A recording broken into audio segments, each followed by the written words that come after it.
Welcome to Lesson Learned, the official podcast of the Curriculum, Instruction, and Assessment Department at Midwestern Intermediate Unit 4. I'm your host, Shannon Smith, and today we're diving into From Awareness to Action, Implementing Trauma-Informed Practices. This episode will examine the pressing challenges affecting students and schools today. From substance and behavioral addiction, such as vaping, illicit drug use, and self-medication, to chronic absenteeism and gambling, our expert panelists will unpack the underlying causes, share real-world insights, and discuss actionable strategies for educators, administrators, and communities. Join us as we move beyond awareness and into meaningful change, equipping schools with the tools needed to foster resilience, safety, and student well-being.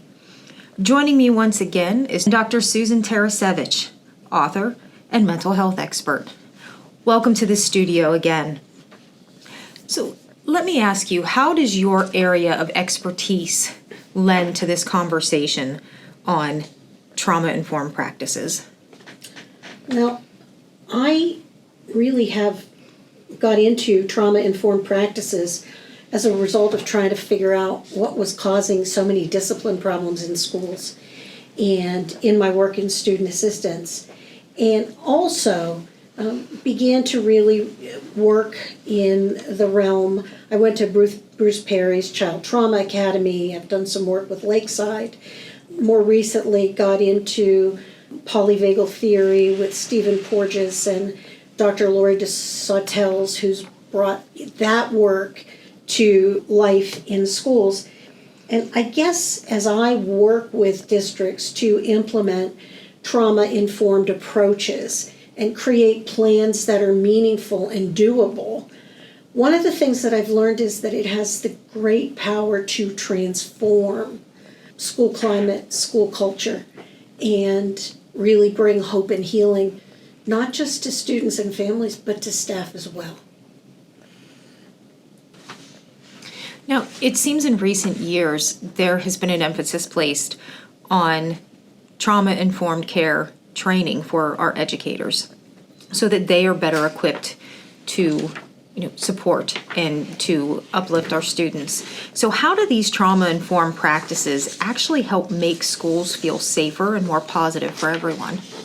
Well, I think the first place to start, and this was what really piqued my interest, I read a meta-analysis conducted by Perfect and Associates, and it was published in 2016, where their prevalence rate for trauma was 2 out of every 3 students by the age of 17 had experienced some type of traumatic event, adverse childhood experience that actually changed the way they perceived information, stored it, retrieved it, and managed their lives, feelings, planning, and so on.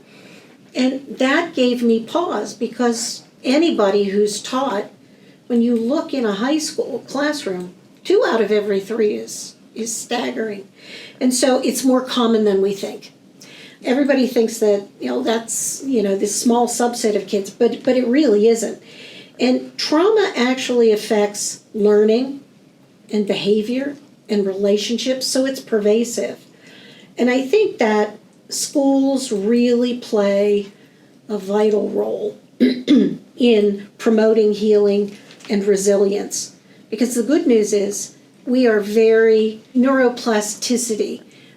Teachers, educators are experts at that. We're always helping kids learn and build new pathways. And I think the challenge is really doing that through our work by building safety and trust and positive development. So when you think about trauma-informed practices, we look at behavior through a trauma lens, which is using Bruce Perry's words, which actually goes back to Sandra Bloom. She said we have to reframe the question. We're asking the wrong question if we're asking what's wrong with you. She said we really have to start asking what's happened to you. And that's what builds empathy and I think reduces stigma. And so how do we help students and staff and families feel safe? We have to create those emotionally safe environments through routines and expectations and respectful communication, because emotional safety is really the foundation for learning. Strong, supportive relationships buffer the impact and effects of trauma. And, we promote student voice and choice, and that's what creates empowerment. And when empowered students are heard and understood, they are more engaged. I think the other thing is teachers need to see trauma-informed approaches as not a one and done, I did my hour on the PCCD website, but that we learn to recognize signs of trauma and respond with consistent, empathetic responses. I think that in turn can help us build better academic outcomes for kids and can help us shape our culture of safety and respect for everyone. So while trauma-informed practices is a huge component to school climate, we also need to understand that school climate is, a large part of it is examining perceptions. And with that, what are some of the big misunderstandings that people have about trauma-informed practices and care? And what can we do to clear up these misconceptions? Well, trauma-informed practices are really powerful, but they're misunderstood.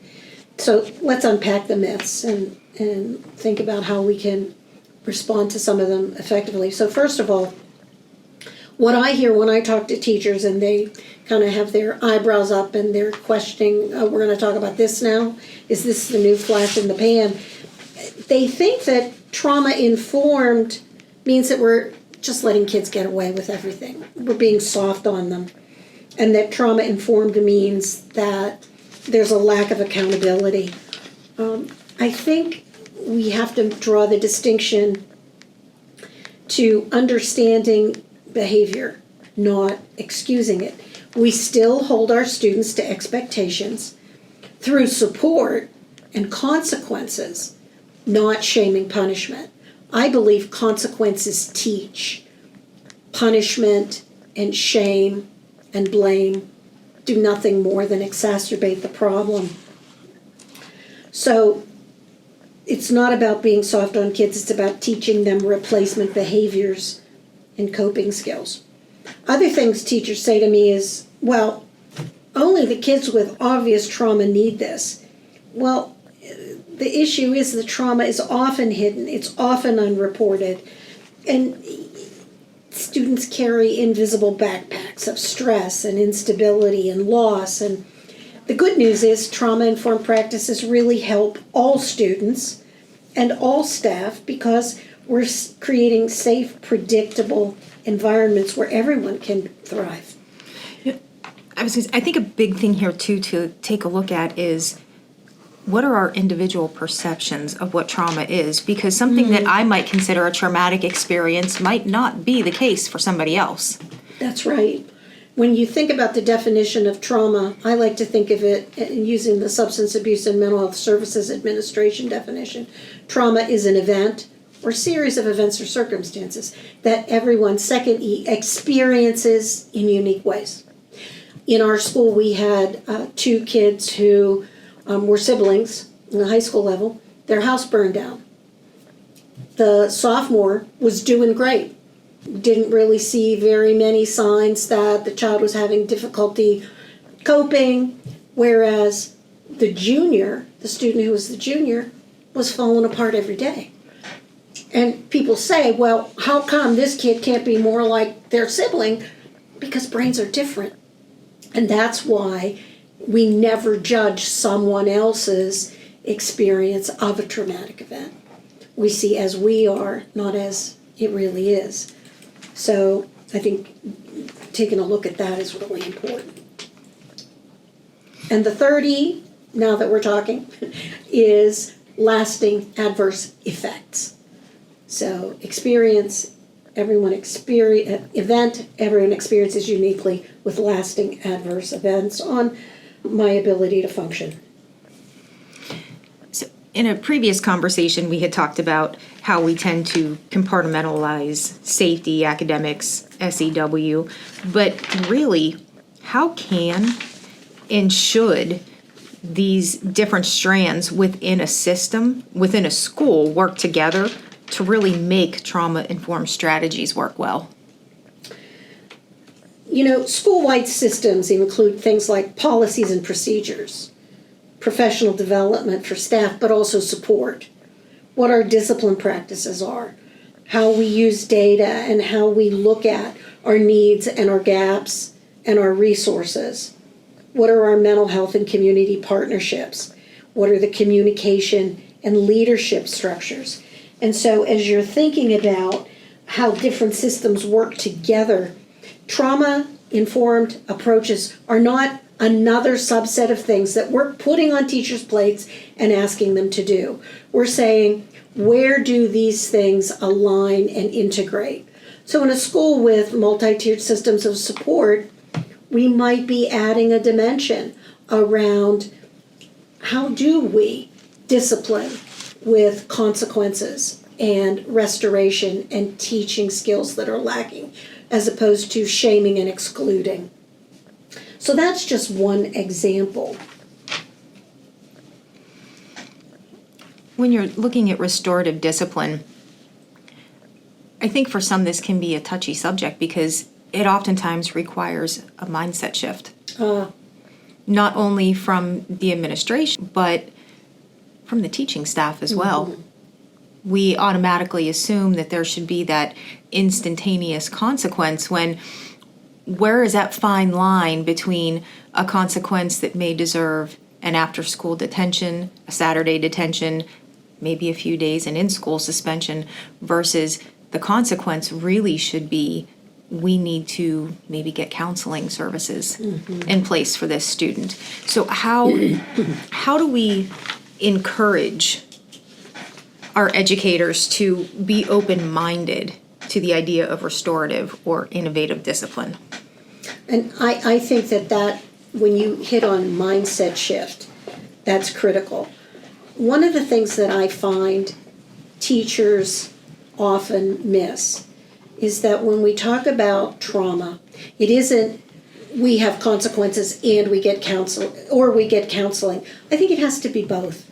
And I think SAP has done a really good job of saying we are not a system that's in a school that's part of the discipline process. You have two hands for a reason. The first one is, here's the consequence for you using a vape in school. However, we're worried about your health, your welfare, your wellness. And so here's some resources that we'd like you to use and consider to look at your use of vapes and whether or not that fits into your goals, your perspective, your future. And so we're going to ask you to get a screening done to see whether or not, your vaping use really is getting in the way of your learning and your health and wellness. And so, there has to be a consequence, especially when you think about school discipline policies, but it's how we do it. And so many of us were brought up at a time when, punishment and tough love and pain was what taught us.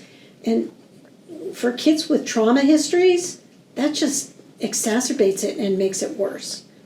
And so I think that fine line is, I really care about you as a human being. I want to see you be successful. I'm going to teach you how to be successful. And there is this consequence because you did make a choice that was against our expectations and our policies. And this is what it is. So now that you touched base on vaping, so when we're considering and examining students in substance use, how can schools really find that common ground between disciplining those students and then again, finding the support that they need? And what are some things that teachers can do right now to try and stop substance abuse or other addiction issues from even starting with their students? Well, first of all, let me talk about how do we balance discipline and support. Balance matters because if things are overly punitive, that leads to increased suspensions, disconnected youth, higher dropout rates. Overly permissive approaches might send the message that we tolerate substance use on campus, and so we want to balance the accountability with the support. So what does balanced discipline look like? The consequences are meaningful but not exclusionary by default. For example, instead of suspension, do we offer, rather than an out-of-school 45-day suspension, do we offer 3 days in-school suspension for a first offense? Now, we see graduated sanctions. So if it happens again, or if I'm caught dealing, then we have higher and higher levels of consequence. I also think that in Pennsylvania, we're so fortunate to have SAP liaisons in many, if not most, of our high schools and middle schools where vaping is happening.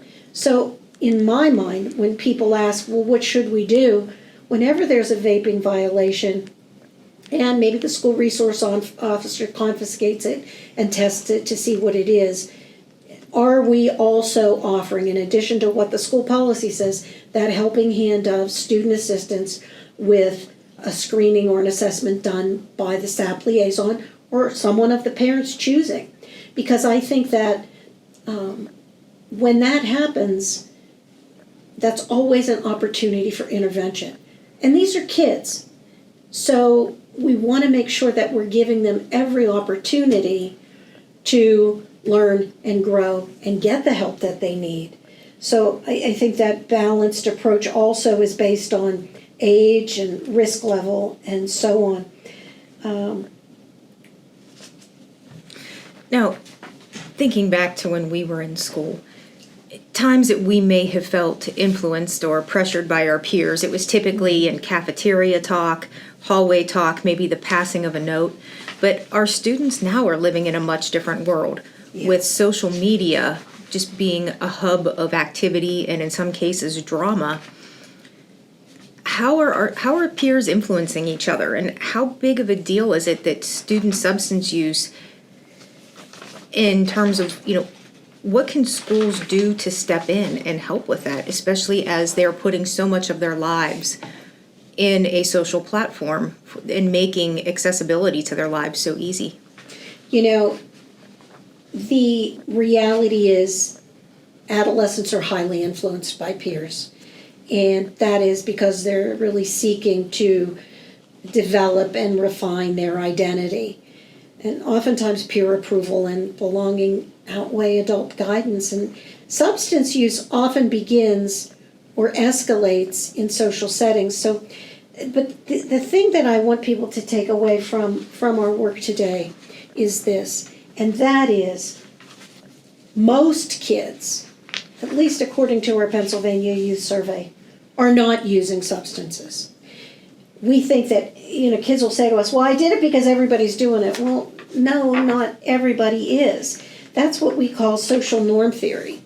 And so for adults to say and send clear messages, no, not all kids report that they are using substances, especially in Pennsylvania. Secondly, while peer pressure is strong, your brain is going through a series of developmental changes. And what you wire in your brain now, especially in early adolescence, is going to last you a lifetime.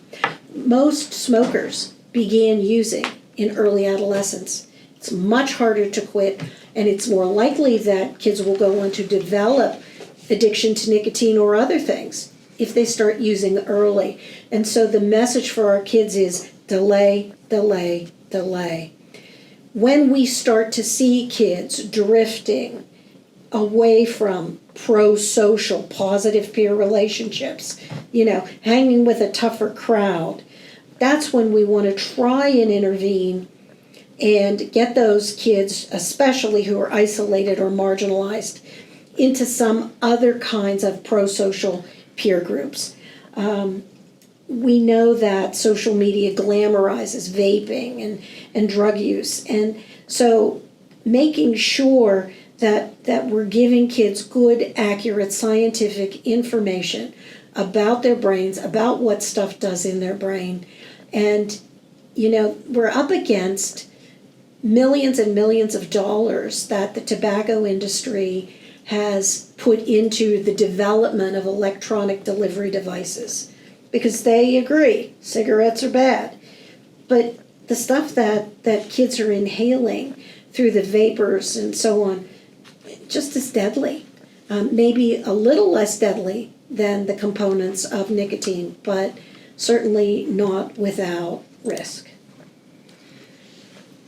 Now, it seems like any conference that I attend, any workshop or training, attendance is a component that everybody is touching base on right now. And we all know the usual reasons why kids miss school, but what are some of the deeper, maybe less obvious things and reasons that are keeping them away?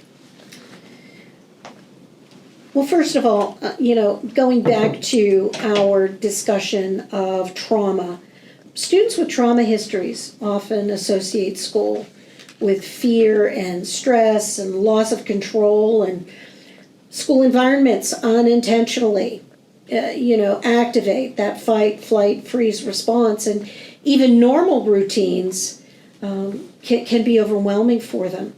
So that, coupled with struggles with anxiety and depression, make it hard for them to get out of bed, to engage socially, and all of their energy is going into functioning, and so it's hard for them, many of them, to manage academic expectations. So school becomes emotionally exhausting or unsafe even.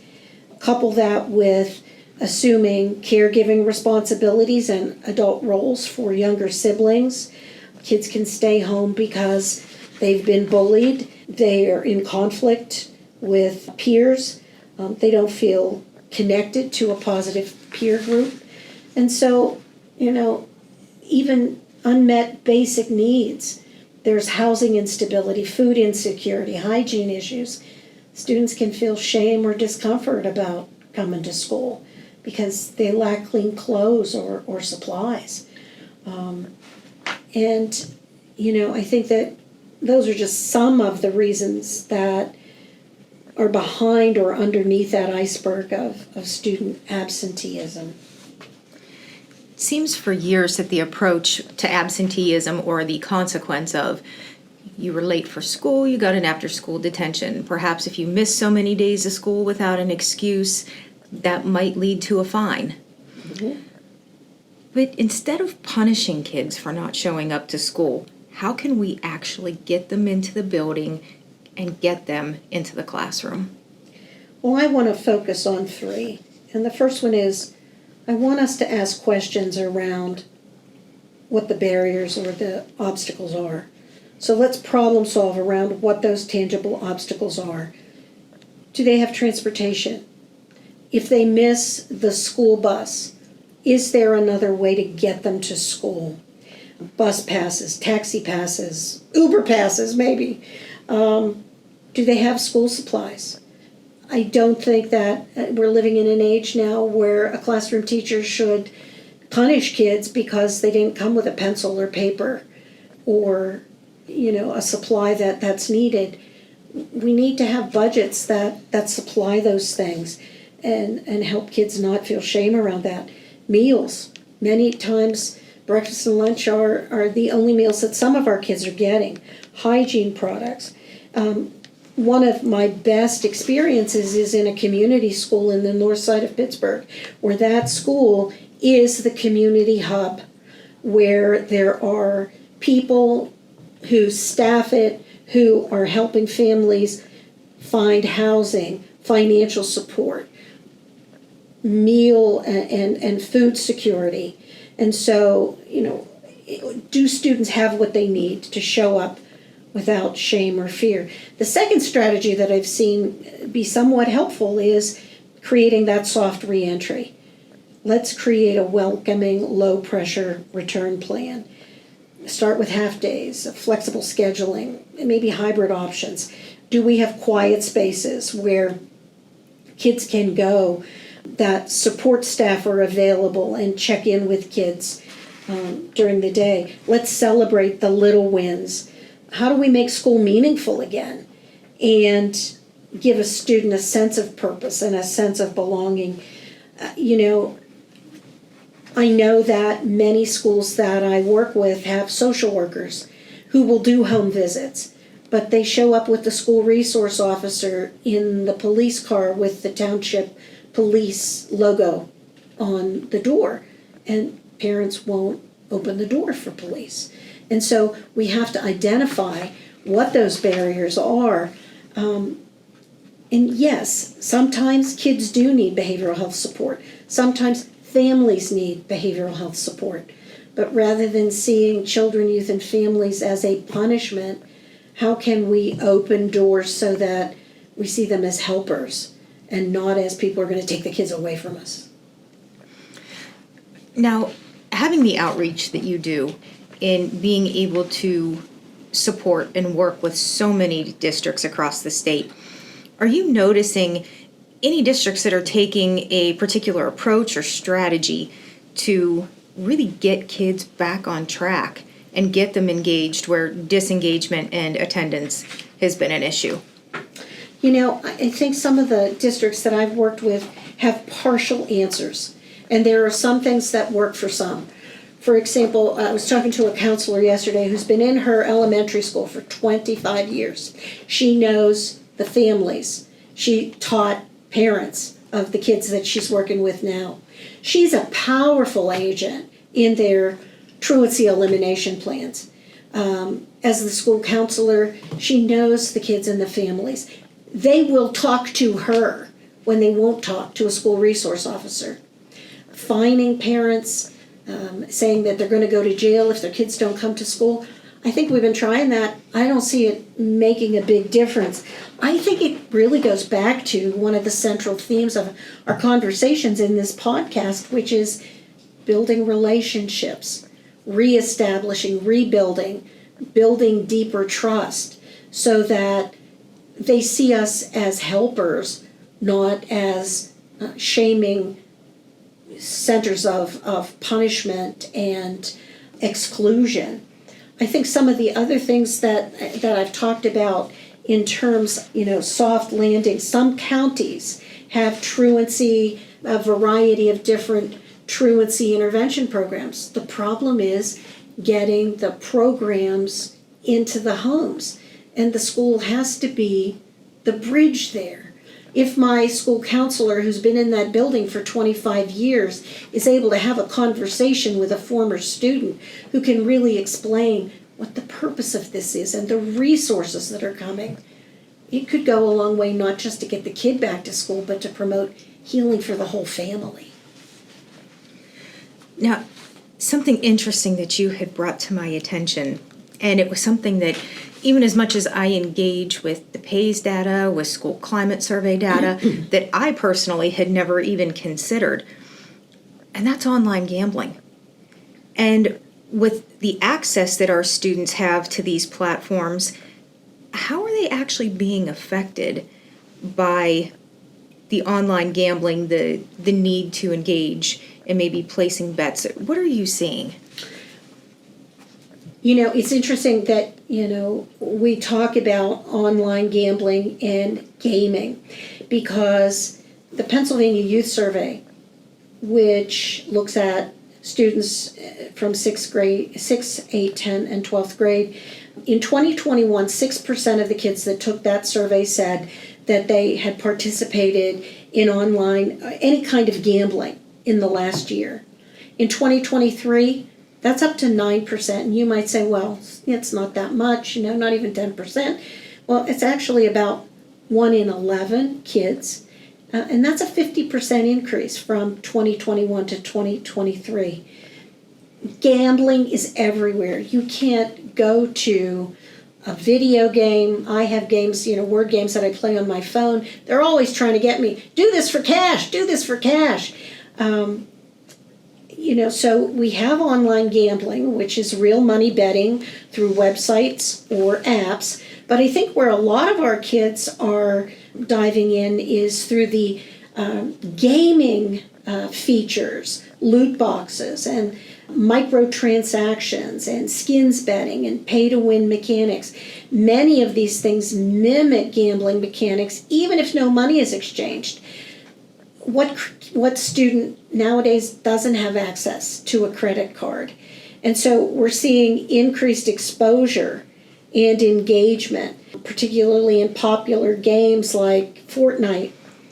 Some of our students are transitioning from in-game spending to actual gambling platforms. Gambling is normalized, and it always kind of has been. You know, if we wanted to raise money for cheerleader uniforms, we had a bingo night. So, you know, it's something that humans have done, but there are reports now of students spending large amounts of money on these loot boxes in the video games like Fortnite and so on. You know, we're seeing increased anxiety and compulsive behavior that kids reveal they are having difficulty stopping. There's more impulsivity. There is a correlation between problem gambling behaviors and depression and stress and poor academic performances. And if I may, I want to just tell you this story. I was doing a SAP training recently in one of the school districts in your IU footprint. And administrator put up his hand. He said, I want to tell a story. He said, I had a situation recently where a student was caught with a vape. And he said, I called the kid down, talked to the student, school resource officer was going to test it. And he called the parents, and the parents came right down. Parents said, whatever you need to do, we're 100% in support. We don't want our student doing this. But as part of the consequence, do you think you could require us to bring in his gaming console?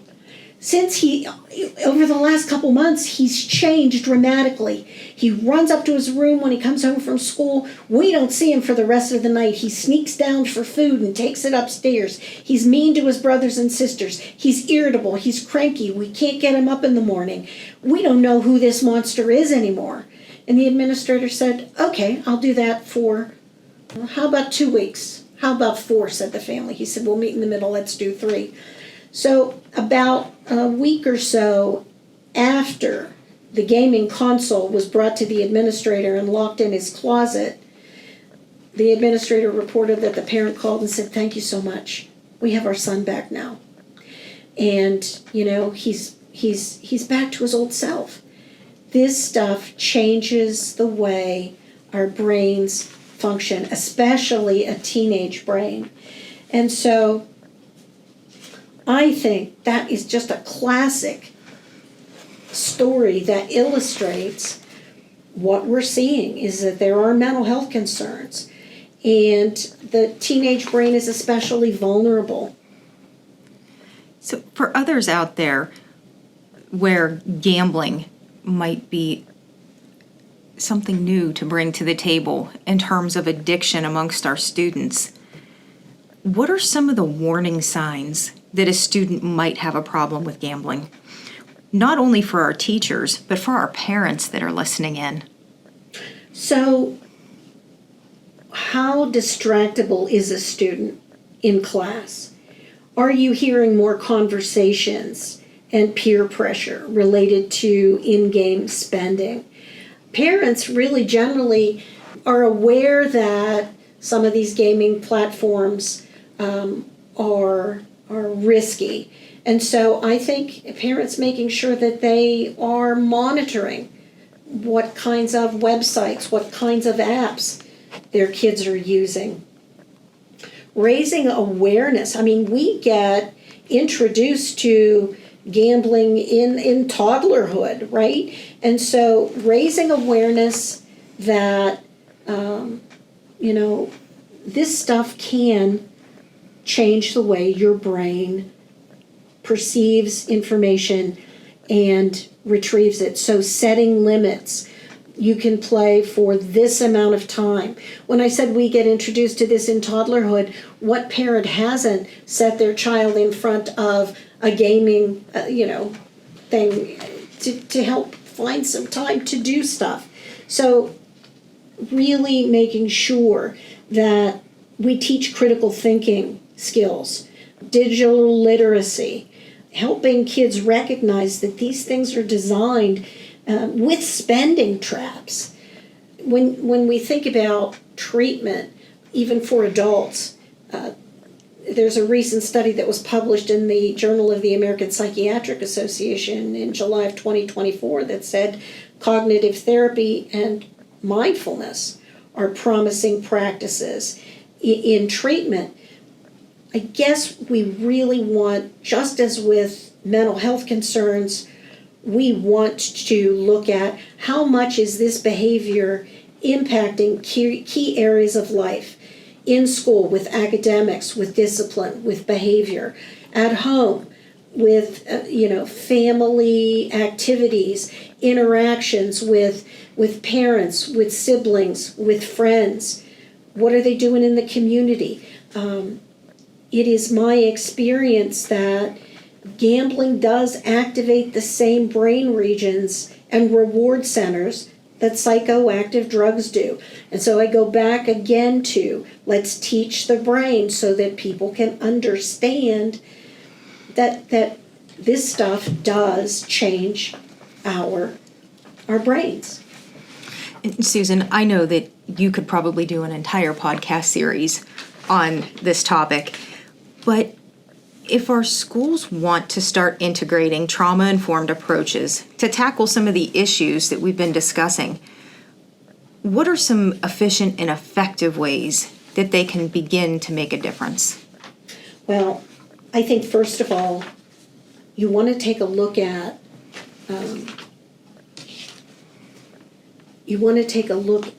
who the drivers in your school are. So I would pull together a group of key personnel with an interest in driving a trauma-informed approaches plan.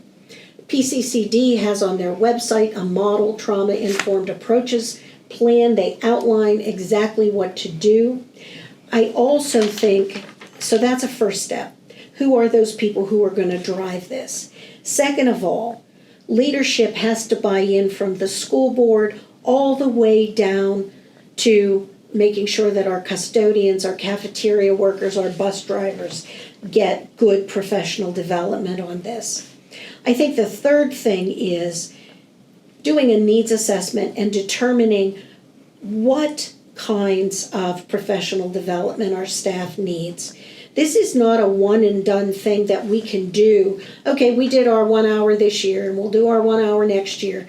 But rather, how do we weave this into our professional development through the next 3 to 5 years? Because that's what it takes.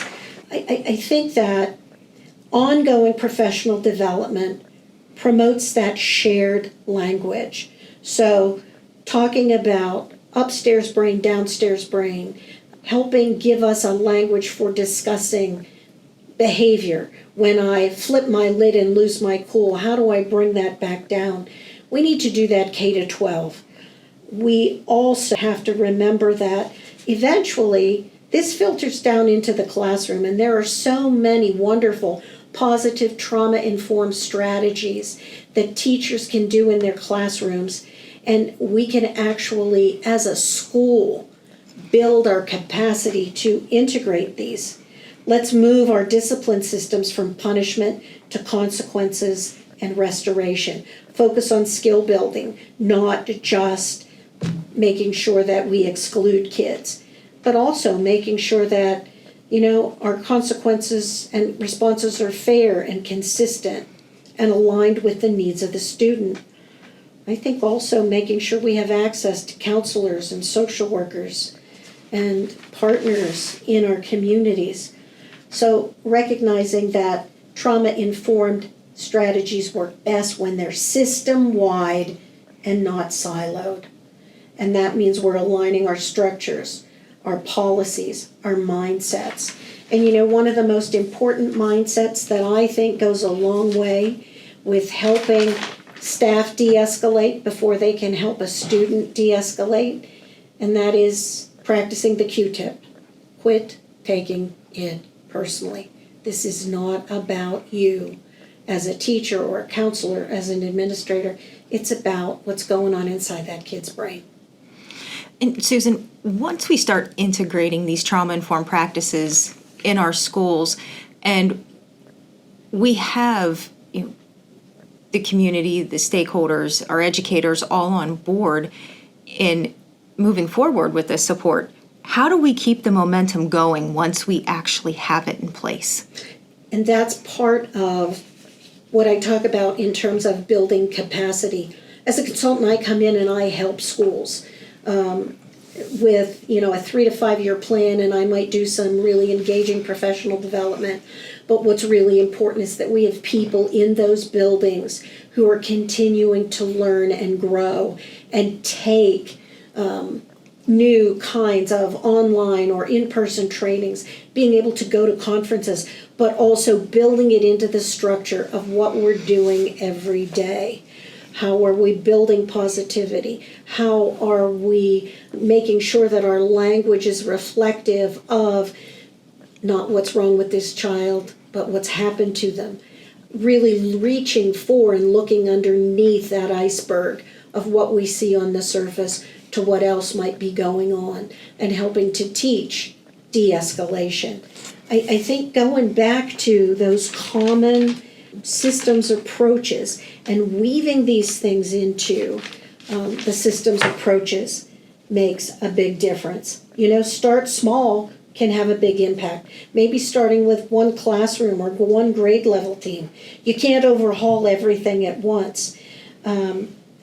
Really, I think one other thing that I want to say is avoiding re-traumatization, reevaluating our discipline practices, moving away from zero tolerance or public shaming, making sure that staff aren't unintentionally activating or triggering students, that they understand tone and posture and predictability and routines actually calm the brain down. So I think doing what we're already doing with more intention and awareness. The path to change is fast. Our fastest pathway to change is cultivating safe relationships, predictable environments, and connection with 2 or more caring adults. I think those small, consistent shifts can create a foundation for healing and growth. And that brings us to the end of yet another impactful conversation, where trauma-informed practices meet real-world challenges like substance abuse, chronic absenteeism, peer pressure, and even the growing issue of youth gambling. If there's one thing we've learned today, it's that trauma isn't just a buzzword, it's a lens. It's a mindset that helps us stop asking, what's wrong with this student, and start asking, what happened to them, and how can we help? These issues aren't isolated, they're connected, woven into the fabric of students' daily lives. So our response has to be just as connected across classrooms, counseling offices, school safety teams, and family partnerships. Whether it's building trust, teaching resilience, or rethinking how we handle discipline and attendance, it all starts with seeing students as whole people, not problems to fix, but lives to support. Thanks for tuning in today. Keep leading with empathy, keep learning, and keep challenging your systems to do better. And not just once, but every day. Because when trauma-informed practices take root, schools don't just get safer, they grow stronger. Take care of your students, take care of each other, and don't forget, change starts with how we show up. Thanks for tuning in to Lesson Learned, the official podcast of the Curriculum Instruction and Assessment Department at Midwestern Intermediate Unit 4. Until next time, continue to educate, innovate, and inspire. Until next time.